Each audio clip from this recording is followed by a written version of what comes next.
કરીને જોરાવરવો ચહેરાઓ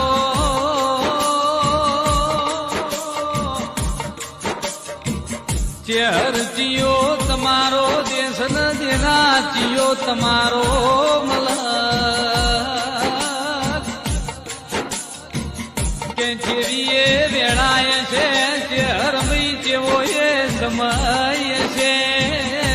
વખત ઘણો વહમો હતો પણ માં ચહેર મન તારા નામનો ભરું હો બહુ મોટો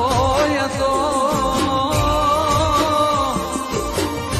કે દાડા ચહેર ઘરના ખૂણે ખેતરના છે બેસી બે ઘડી તારા હોમ ઓખની પોપડો પલાળી હતી ઓ ઘેરાયા દિલની વાત કરી છે કદાચ પોચમોગડીનું પેઢીનું પુન છે વેળા કવેરા વેલા મોડા કરેલી દીવાની જ બેઠુઓ ઘેરાયા હાથા મનથી તુએ દીવાની દિવેટો લીધેલી છે મારી વાત હોંભળી તાર વાજીન સન્મુખ વાતો કોડલારી